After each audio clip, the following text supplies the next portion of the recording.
Bab 2680. Topeng Wajah Roh. Oleh karena itu, masalah yang tidak terlihat ini tidak dapat diubah menjadi hal yang baik. Setidaknya Erikin merasa sekte kebenaran telah menarik perhatian banyak orang, dan acara pembukaan ini pasti akan sangat meriah. Selanjutnya, Nicholas Peng mengemban tugas memimpin berbagai kultivator untuk menerima tamu. Padahal, meski sekte kebenaran memiliki banyak orang bertalenta, tapi tak ada yang bisa menandingi Nicholas Peng dalam hal kelicikan dan kefasihannya. Adapun Erikin, dia menggambar ulang formasi penjaga di sini. Formasi yang ditinggalkan Long Yue, kultivator ranah fase transendensi tidak cukup, tetapi terlalu buruk untuk berhadapan dengan ranah fase penilaian. Kalau tidak, lelaki tua dari geng air hijau mana mungkin bisa hampir menyelinap masuk. Dan Erikin juga memakai topeng wajah roh di wajahnya. Ini juga hasil diskusi sebelumnya dengan Nicholas Peng, bahwa identitasnya agak istimewa, dan sebagai leluhur sekte, jika terlalu muda akan menimbulkan kecurigaan.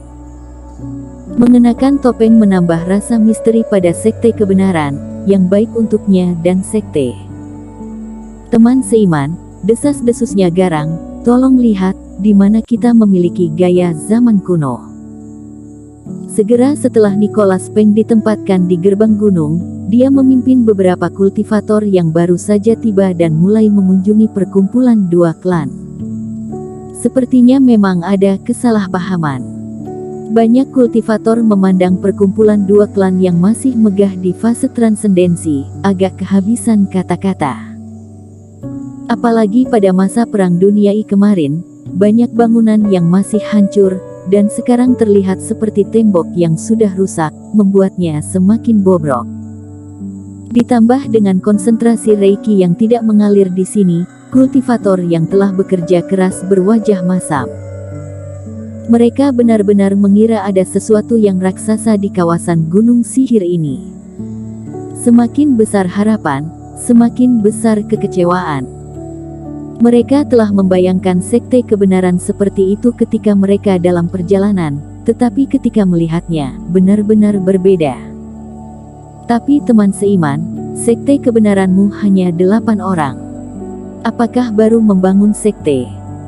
Melihat seperti apa sekte kebenaran itu, para elit yang datang menanyakan kabar tersebut mulai memutar bola mata untuk mengetahui lebih jauh. Bukan itu masalahnya. Kami sekarang adalah generasi kedua sekte dan mempunyai leluhur juga. Adapun para murid, pengurus, tetua, del. Mereka sedang dalam perjalanan datang satu demi satu. Kata Nicholas Peng sambil tersenyum. Lalu dari mana sekte kalian berasal? Orang lain tertawa. Dari tempat yang sangat jauh. Kalau begitu sekte kalian pasti sangat kuat, pasti ada banyak kultivator juga. Hehe, tidak lebih, tidak kurang, biasa saja. Sekte kalian disebut sekte kebenaran. Apakah itu menyiratkan bahwa makhluk dewa dan iblis tidak cocok? Bukan, kebenaran tidak mengacu pada energi abadi, dan sekte kami mengejar sikap lurus untuk mengejar pergerakan langit. Teman seiman, pasti sekte sihir kalian juga harus bersikap tidak melanggar hati nurani, kan? Singkatnya, tidak peduli seberapa tentatif orang-orang ini, Nicholas Peng memberikan jawaban untuk yang salah dan tidak adil. Ditambah dengan senyumnya yang selalu lembut, agak sulit dipahami, para kultivator ini tidak dapat melihat detailnya sama sekali. Beberapa frustrasi, tetapi bukan tanpa keuntungan. Setidaknya tahu bahwa semua berita gila tadi malam adalah omong kosong. Dalam hati mereka, para kultivator ini mengutuk sekte sihir Qi sebagai penghasut. Jika bukan karena berita yang keterlaluan, mereka tidak akan bergegas untuk menyelidiki keesokan harinya, yang akan sangat memalukan. Namun, sang penggarap cukup puas dengan kabar tersebut, dan para kultivator membuat lingkaran di sekte kebenaran, berpamitan dengan Nicholas Peng dan pergi. Tentu saja menerima undangannya, kalau tidak dia tidak akan bisa masuk ke sini. Tapi ini juga sesuatu yang ditransmisikan kepada ketua sekte dan telah dikonfirmasi. Mengenai apakah mereka telah tertipu, kultivator macam apa yang akan dikirim untuk memberi selamat itu bukanlah sesuatu yang harus mereka khawatirkan. Setelah batch pertama selesai, batch kedua segera datang. Rina Song menjaga pintu dan bertanggung jawab untuk menerima para kultivator ini, menunggu untuk memasuki tur bersama. Nicholas Peng juga menyambutnya dengan senyuman. Bukankah itu hanya akting? Dia telah bekerja di sekte sihir selama ratusan tahun, sudah sangat familiar, dan tidak lelah sama sekali. Kemudian, para kultivator ini, sama seperti mereka yang baru saja masuk, tercengang.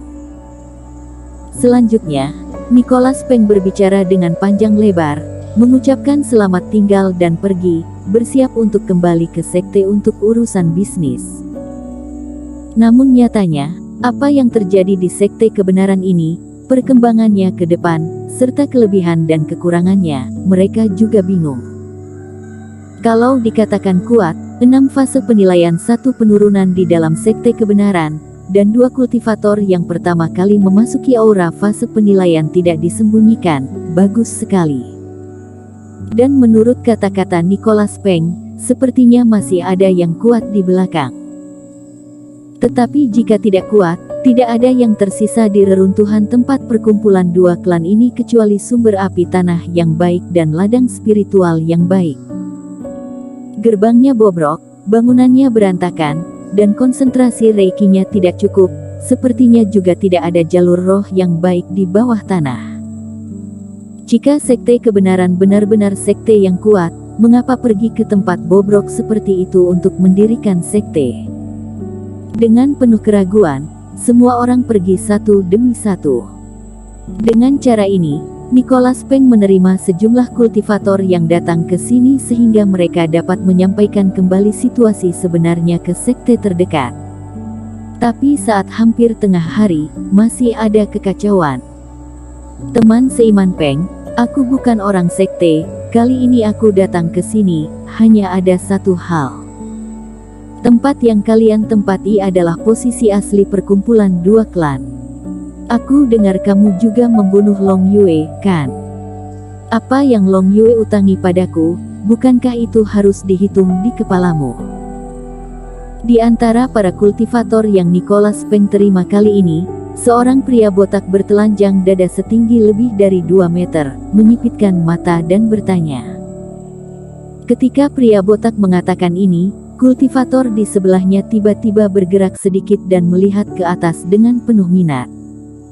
Kata-kata si botak ini sebenarnya tidak masuk akal. Ada terlalu banyak pembunuhan di dunia kultivasi. Beberapa kultivator berhutang koin roh orang lain dan mati mendadak. Jika mereka meminta kompensasi kepada keluarga mereka, itu dianggap sebagai alasan yang tidak masuk akal, apalagi situasi ini. Dan tergantung pada situasinya, si botak jelas-jelas melakukannya dengan sengaja, yaitu ingin menimbulkan masalah.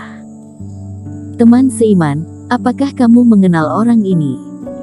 Aku tahu, si botak ini adalah adik ketiga dari 3 darah iblis, penjahat terkenal ini.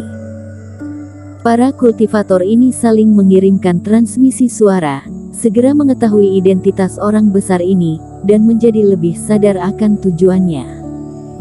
Ini karena sekte kebenaran sedang mempersiapkan untuk memulai sekte, jadi ingin memerasnya. Kerumunan tidak membujuk, tetapi memutuskan untuk melihat apa yang akan dilakukan sekte kebenaran. Teman seiman, aku tidak tahu apa hutang Long Yue padamu. Nicholas Peng masih tersenyum. Tidak banyak, hanya 5 batu abadi.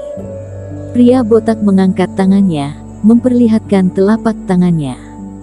Teman seiman sudah bercanda, aku tidak mampu membayar untuk hal semacam ini. Nicholas Peng masih tersenyum, tetapi dia sudah mengumpat di dalam hatinya. Siapa kamu? 5 batu abadi. Aku sudah lama berada di sekte tertinggi dan bekerja sama dengan para kultivator misterius untuk menghubungi ketua iblis, mengalami hidup dan mati, pada akhirnya juga hanya mengumpulkan 10 batu abadi. Bahkan jika kamu benar-benar memiliki batu abadi, juga tidak mungkin memberikan pada Long Yue, ini jelas pemerasan. Jika kamu tidak mampu membayar, maka mintalah yang mampu untuk keluar. Pria besar itu mencibir. Bersambung.